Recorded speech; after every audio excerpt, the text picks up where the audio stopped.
Bah, dis donc. Bonjour. Alors, j'espère que vous allez bien. Nous allons lire un petit passage du Nouveau Testament et de la prière à Jésus. Peut-être dans la même séquence, je ne sais pas. Ça dépendra. Nous allons aussi faire un petit tirage. Hier, ça a bien marché, mais orienté spiritualité. Orienté vers votre recherche intérieure de votre moi divin et de la source. D'accord ? Alors, pour nous chauffer la machine, on va prendre le Nouveau Testament. Elle n'a pas trouvé sa place encore, cette boîte. Notre Père qui es aux cieux, que ton nom soit sanctifié, que ton règne vienne, que ta volonté soit faite sur la terre comme au ciel. Donne-nous aujourd'hui notre pain de ce jour.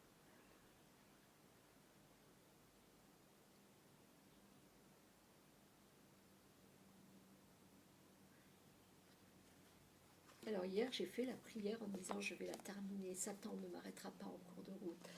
Et puis je la ferai une deuxième fois. Alors la première, je l'ai terminée, mais la deuxième, pouf.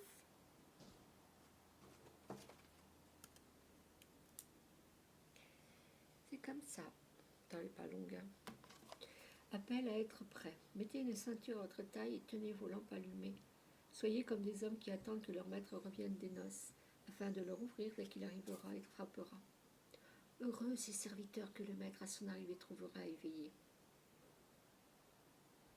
Je vous le dis en vérité, il mettra sa ceinture, les fera prendre place à table et s'approchera pour les servir. Qu'il arrive au milieu de la nuit, vers la fin de la nuit, heureux sont ses serviteurs, s'il les trouve éveillés. Vous le savez bien, si le maître de la maison connaissait l'heure à laquelle le voleur doit venir, il resterait réveillé et ne laisserait pas percer les murs de sa maison. Vous donc aussi, tenez-vous prêts, car le Fils de l'homme viendra à l'heure où vous n'y penserez pas. Pierre lui dit, Seigneur, est-ce à nous que tu adresses cette parabole ou bien à tout le monde ?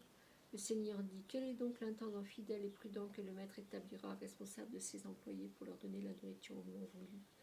Heureux le serviteur que son maître à son arrivée trouvera occupé à son travail. Je vous le dis en vérité, il l'établira, c'est responsable de tous ses biens. Mais si ce serviteur se dit en lui-même, mon maître tarde à venir, s'il se met à battre les autres serviteurs et servantes à manger, à boire et à s'enivrer, alors le maître de ce serviteur viendra le jour où il ne s'y attend pas, et alors qu'il ne connaît pas. Il le punira sévèrement et lui fera partager le sort des infidèles. Le serviteur qui a connu la volonté de son maître, mais qui n'a rien préparé ni fait pour s'y conformer, sera battu d'un grand nombre de coups. En revanche, celui qui ne l'a pas connu, qui a fait des choses dignes de punition, sera battu de peu de coups. On demandera beaucoup à qui il en a beaucoup donné, et l'on exigera davantage de celui à qui l'on a beaucoup confié.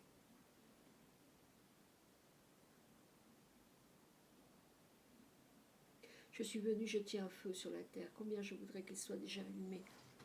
Il y a un baptême dont je dois être baptisé, et quelle angoisse pour moi jusqu'à ce qu'il soit accompli. Pensez-vous que je sois venu apporter la paix sur la terre ? Non, vous dis-je, mais la division. En effet, désormais, il y a 5 personnes dans une famille, elles seront divisées, 3 contre 2 et 2 contre 3. Le père contre le fils et le fils contre le père, la mère contre la fille et la fille contre la mère, la belle-mère contre la belle-fille et la belle-fille contre la belle-mère. Il dit encore aux foules, quand vous voyez un nuage se lever à l'ouest, vous dites aussitôt, la pluie vient, et c'est ce qui se passe. Quand vous voyez souffler le vent du sud, vous dites, il fera chaud, et c'est ce qui arrive. Hypocrite, vous savez reconnaître l'aspect de la terre et du ciel, comment se fait-il que vous ne reconnaissiez pas ce temps-ci ? Et pourquoi ne discernez-vous pas par vous-même ce qui est juste ? Lorsque tu vas avec ton adversaire devant le magistrat, tâche en chemin de t'arranger avec lui de peur qu'il ne te traite devant le juge. Que le juge ne te livre à l'officier de justice et que celui-ci ne te mette en prison. Je te le dis, tu n'en sortiras pas avant d'avoir payé jusqu'au dernier centime.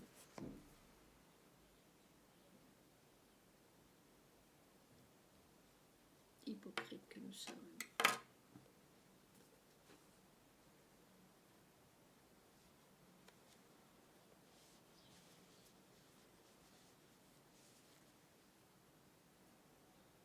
Quand il s'agissait de parler de Dieu, il se mettait facilement en colère. Et je comprends parce que j'ai écrit à mes amis que Dieu pleure en ce moment parce qu'il a donné sa vie et aucun ne m'a répondu. Et que tous les hommes restent indifférents. Et aucun ne m'a répondu. Ils sont tous restés indifférents. C'est terrible. Alors je ne me suis pas fâchée, mais j'ai envie de leur tirer un peu les oreilles comme Jésus fait en leur disant, hypocrite, vous qui vous croyez des hommes de bien, vous n'êtes même pas capable de croire en Dieu. Je le ferai. Je vais leur tirer les oreilles. Ils vont me dire, mais en quoi ça te regarde? Je le sais, il n'y a qu'à voir tes attitudes envers moi, je le vois, que Dieu n'est pas avec toi. Et bim, ça se voit quand Dieu est près de quelqu'un ou qu'il ne l'est pas. Parce que la façon dont il traite les gens, c'est proche. Il se dit ami alors qu'il ne se comporte pas comme un ami.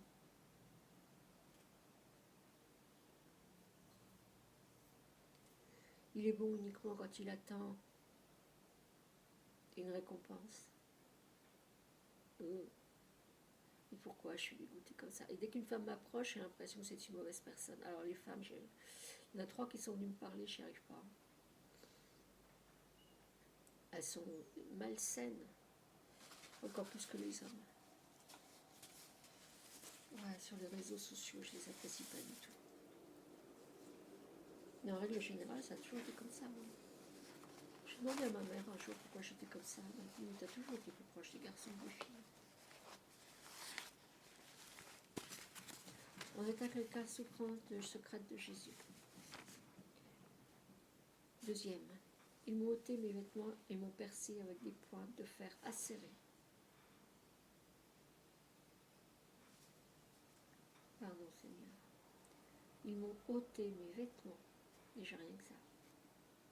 Ils m'ont percé avec des pointes de fer acérées.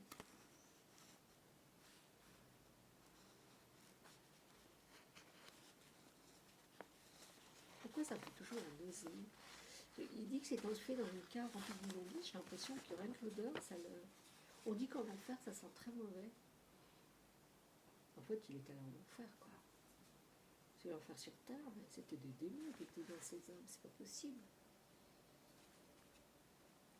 Mon Seigneur et mon Dieu, c'est mon irrévocable volonté de vous honorer, louer et adorer par vos 15 douleurs secrètes et votre sang versé.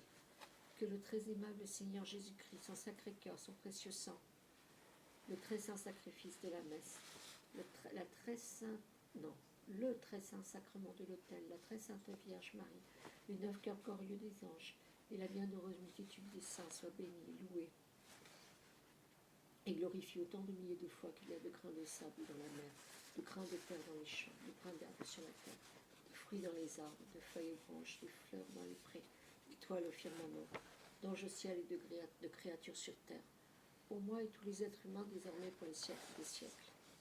Je désire vous remercier, vous servir, faire amende honorable et acte de réparation pour tous les outrages à votre égard et vous appartenir corps et âme. Autant de fois, bien-aimé Jésus, je regrette aussi mes péchés, vous demande pardon, mon Seigneur et mon Dieu. J'offre tous vos mérites en réparation au Père éternel pour me fauter vos péchés. Je prends la ferme résolution d'améliorer ma vie. Je vous demande la grâce d'une sainte mort et vous invoque pour la délivrance des âmes du purgatoire. Je veux renouveler cette dévotion toutes les heures et persévérer jusqu'à ma mort. Je vous le demande au bon et très aimable Jésus de confirmer mon profond désir au ciel et de ne pas me permettre qu'il soit anéanti par le malheur. Amen. Amen, Seigneur. Est-ce qu'on peut monter des âmes du purgatoire, s'il vous plaît? 3 millions, c'est marrant pour ce 3. 3 millions. Cette prière et cette adoration fait monter beaucoup d'âmes du purgatoire. Merci Seigneur. Hier, j'écoutais un documentaire sur les planètes et les étoiles, le nombre d'étoiles, sachant qu'une étoile est un soleil, le nombre d'étoiles dans l'univers. Il y a plus d'étoiles dans l'univers qu'il y a de grains de sable sur la terre. Et j'ai pensé à cette prière. Il y a plus de soleil dans l'univers qu'il y a de grains de sable sur la terre. L'infini, l'infiniment grand. Et Dieu a créé tout cela. Et Jésus ne s'occupe que de la terre. Pourquoi Jésus ne s'occuperait que de la terre?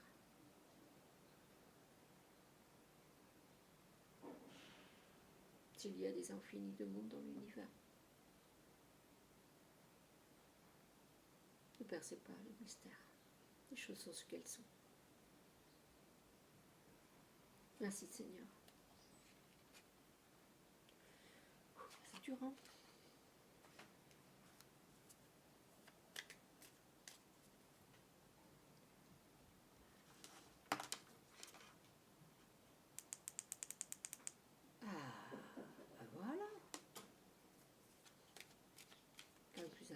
quand c'est moins clair. Allez, on y va, petit tirage.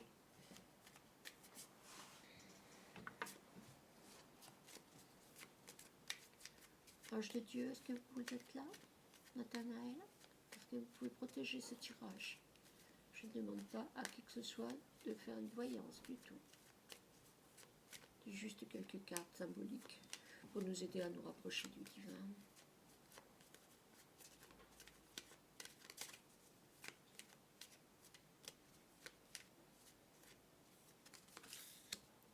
Présent. Présent du ciel, donc on dit qu'on sait que c'est de la béatitude dans les pénates. Restez chez vous aujourd'hui. Restez bien chez vous, tranquille, pour ceux qui peuvent. Méchanceté.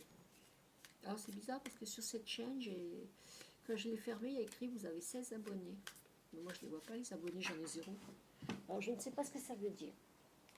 Renommée, carte bleue, sont sortis ensemble. Une bonne renommée. Méchanceté par contre. Et il y a 2 cartes qui sortent ensemble, intelligence et découverte. Alors découverte d'une nouvelle intelligence, d'une nouvelle étoile. On est en train de parler de ça. La renommée, mais de façon positive. Ce n'est pas la renommée que l'on vous accorde parce que vous avez fait un pacte avec... voilà. Nouvelle. On a la découverte et on a la nouvelle. Et on a départ. Oh, il y a des mouvements là. Hein. Beaucoup de mouvements. Ah, là c'est le cloître. Pas grave. Belle carte. Et à la fin, la sagesse. Très très bien. Pas mal ce tirage, j'aime bien. J'aime bien, il n'y a pas de relationnel du tout. Il n'y a personne, on parle de personne, à part méchanceté. Sinon, présent, pénate, renommée, intelligence, découverte, nouvelle, départ. Cloître et sagesse. Vous voyez, c'est vraiment centré sur vous. Voilà, j'étudie le stoïcisme en ce moment, la philosophie de Sénèque. Alors, encore du travail. Mais je le mets en place, hein, les gens, avec tout ce qui se passe dans l'acceptation, dans le fait de voir chez l'autre sa propre souffrance pour ne pas souffrir. Être dans l'empathie, quand on se met à la place de l'autre, tout ça. Par contre, j'ai encore à travailler. Ah oui, il y a aussi sur le fait que quand on dit à quelqu'un, il est mort, bah, ouais, mais il est au ciel et tout, c'est facile à lui dire, alors que quand il y a quelqu'un qui part pour nous, on souffre, quoi. Donc prendre la distance comme pour nous, comme on ferait pour les autres. Les projections. J'aime pas cette carte. L'innocence, elle est tombée au même endroit. Les possibilités, méchanceté, les possibilités. L'innocence dans les pénates, l'innocence chez soi. Voilà, il n'y a pas de problème, ok. Le lâcher prise sur la renommée. On plaît à Dieu, c'est très bien, on lâche prise. Découverte de l'intelligence, le stress. Ah, on va prendre conscience qu'on a quelque chose qui nous stresse peut-être. La répression sur une nouvelle répression. Ah, nouvelle répression. Peut-être que vous le faites tout seul. Hein. Départ, avarice.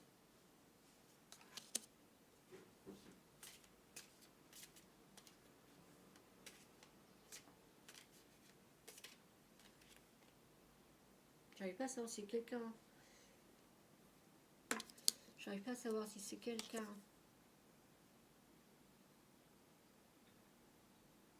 Alors je vois dans les cadeaux qu'il y a quelqu'un qui garde sa gentillesse, qui cache sa bonté d'âme, qui se protège à l'excès. Il faut que ça s'en aille. Voilà ce que je vois. Les vies antérieures, alors ça, bah, eux, j'y crois pas, on n'y croit pas trop, donc on va tirer notre carte. La compréhension, vous êtes cloîtré et vous comprenez des choses, peut-être les vies antérieures, qu'est-ce qu'on appelle vie antérieure. Sagesse, la réceptivité. Voilà, la sagesse, au final, c'est de recevoir la source, bien sûr. La sagesse vient de l'extérieur. Recevez la sagesse. Je pense, oui. Je ne pense pas que la sagesse, elle se trouve en nous. Dans un lâcher-prise, certainement, dans des décisions comme ça, de discipline et de contrôle, certainement. Mais je pense que vraiment la quiétude qui amène le bonheur, parce que la quête de la sagesse, c'est la quête du bonheur, vient de l'extérieur, indéniablement. La répression, là je ne me suis pas trop attardée. Nouvelle répression. J'ai seulement dit, c'est quelque chose que votre mental, votre esprit vous apporte. Vous apportez vous-même une contrition du cœur, quoi. Pardon pour tous mes péchés. Cet état d'esprit de qu'est-ce que j'ai fait, je fais du mal. Et non, on arrête, c'est bon. Dieu vous a pardonné. Continuez de faire des prières, de demander pardon. Ça, vous pouvez même vous faire un jeûne pour vous purifier de cette... vous faire violence comme ça, pour vous purifier, faire pénitence. La répression, c'est peut-être une pénitence. Ce serait pas mal dans ce cas-là. Des possibilités de méchanceté. Alors, je reviens sur ça. Il y a différentes possibilités. Peut-être un groupe de personnes au travail, peut-être un groupe de personnes dans une famille, peut-être des gens qui se réunissent comme ça, puis qui ont un bouc émissaire. Plusieurs personnes pour une seule méchanceté. Il y a un leader dans tout ça. Lâchez prise. Vous êtes dans la renommée spirituelle de Dieu. On lâche prise, c'est bon. Alors ça, c'était surprenant, le stress. L'intelligence, découverte d'une nouvelle intelligence. Et cette intelligence, c'est stressant. Qu'est-ce qui me stresse? Qu'est-ce qui m'empêche? Vous allez aller chercher ce petit nœud qui est caché derrière, dans un organe peut-être, dans le foie, dans les reins, dans la rate, et puis la nettoyer, la guérir, la comprendre, voilà, d'aller la découvrir. Il se cache dans nos organes. J'avais quelqu'un qui m'avait dit le foie, parce que je disais que je me mettrais trop en colère et que j'arrivais pas à contrôler. C'est cette énergie qui était là quand j'étais au travail, quoi. Et je dis en plus, c'est ce qui marche le mieux, quoi, avec les enfants. C'est quand on n'est pas content, ça marche bien, quoi. Et il m'avait dit, peut-être que normalement, il m'a dit, la colère, c'est le foie. Donc j'ai dit, donc j'ai le foie encrassé. Il m'a dit, bah écoute, c'est possible. Je lui ai dit, pourquoi et tout. Et puis quand j'ai fait mon problème de diabète, eh ben, je me suis dit, bah, en fait, ouais, j'avais quand même...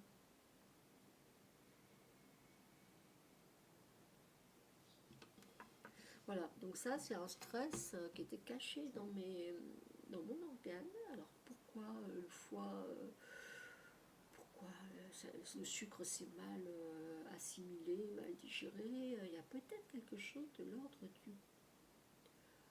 du spirituel, peut-être que j'avais des choses à me pardonner, peut-être que quelque part c'est vrai que la vie était dure avec moi et peut-être que ça me met en colère. Pourquoi?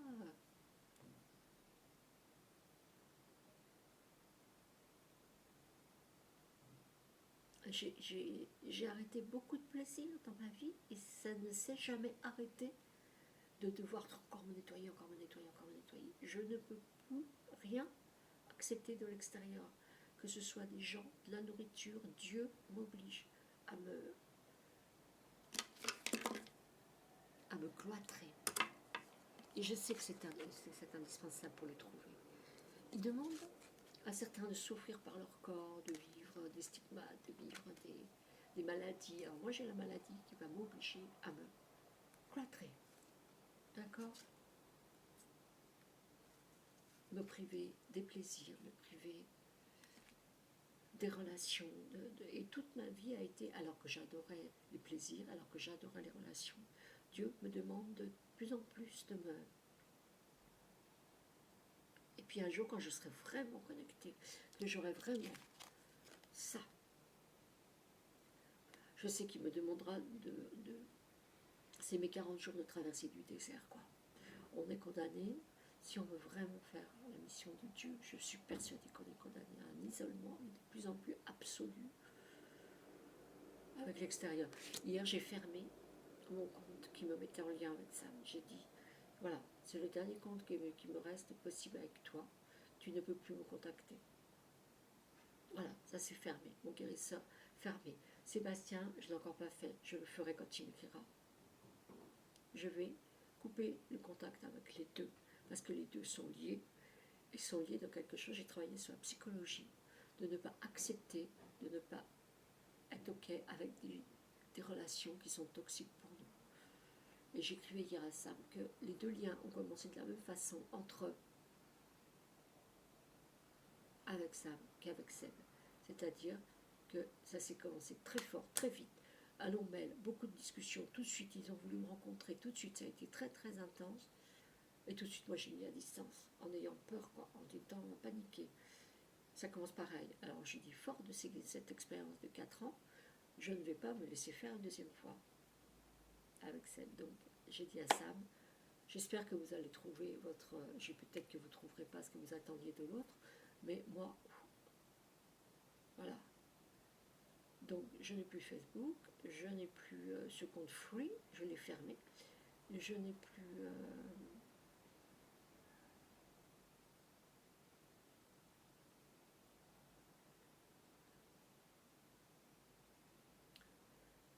la CAF, je n'ai plus...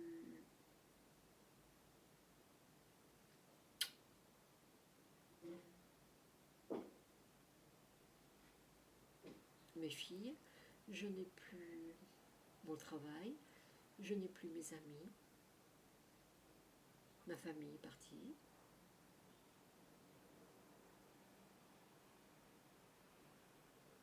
Mes illusions sur l'amour entre deux personnes sont parties, je n'ai plus le sexe, je n'ai plus l'alcool, le tabac, plus de fêtes, plus de sorties mondaines.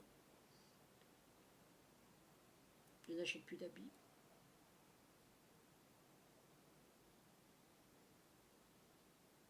Plus de voiture. Alors là, je vous parle de tous les plaisirs qui faisaient la délectation de ma vie. Hein. J'ai trouvé dans la source ma nourriture unique, de bonheur. Ma fille n'est pas là pour 2 semaines, et j'en suis fort aise. Je n'ai plus... Matin, j'ai commencé par faire le ménage dans mon appartement. Je vais de plus en plus nettoyer, enlever, fermer. Là, j'ai dit que j'enlevais les rideaux. Alors, je vais voir cet après-midi, je ferai demain les rideaux. Je vais enlever tout ce qui est drap, tout ce qui est tissu. Je vais épurer au maximum à ce niveau-là, tout ranger. Je n'ai plus.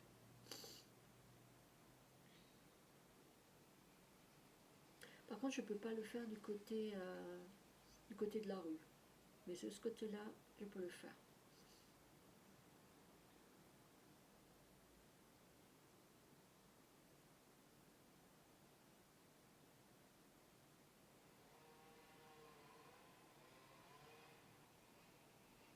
Il faut que j'aille rincer mon tapis, moi.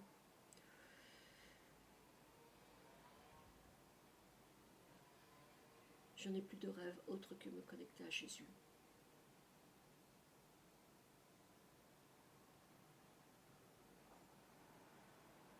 Je n'ai plus de travail, plus d'envie de travailler. Donc tout ce qui constitue la vie, travail, amis, amour, famille, relations humaines, animaux, nature. Je ne vais plus dans la nature, j'ai plus de voiture, les transports, le travail, les activités extérieures, les loisirs, je n'ai plus rien. J'ai épuré ma vie et je vais continuer d'épurer ma vie, de laver, de nettoyer, de rendre plus propre chaque aspect de ma vie, de rendre plus imprégné de Dieu chaque aspect de ma vie. Je vais chercher à l'extérieur pour manger, amener la nourriture, sortir les poubelles, amener la nourriture, sortir les poubelles, ok. Mais le reste sera mis dans des sacs, sera stocké. Je ne vais pas jeter les habits, je ne vais pas jeter, je vais ranger. Les habits resteront ici, je n'en achèterai pas. Je garde l'argent pour manger, simplement manger, c'est tout. Les impôts, le foncier, les assurances, les DF, manger, se chauffer, manger, se chauffer et un toit. Manger, se chauffer et un toit. Les habits, c'est ok. J'achète plus d'habits pour ma fille, elle en a des kilos. J'ai encore acheté 50 € là, de culottes, de chaussettes, pantalons, jupes, t-shirts. Enfin bon. Ça, c'est bon. Le mois dernier, j'ai payé pareil. Donc tous les mois, j'ai eu un budget. Là, j'ai plus d'allocation, donc je vais arrêter. On va s'occuper surtout de mettre l'argent dans l'école des métiers. Hein, c'est 150 € par mois. Voilà. Voilà mon chemin et voilà comme je me sens bien. Voilà, cette vidéo restera entre Jésus et moi. Je ne pense pas la mettre en public. Et je pense que je ne vais plus m'ouvrir sur les réseaux sociaux. Hier, je suis allée voir le site de rencontre, il n'y a rien qui m'intéresse. À chaque fois que je m'ouvre, je me referme tout de suite après, c'est très bien. Là, j'avais trouvé Daniel comme ami, alors on va voir s'il m'écrit ce week-end, peut-être qu'il m'écrira. Pour l'instant, je le laisse tranquille, il faut qu'il se repose. Voilà. Et puis, s'il y a quelqu'un qui veut m'écrire, il m'écrira, je répondrai poliment. Mais voilà. Allez, je vais rincer mon tapis. Merci Seigneur. Merci mon amour.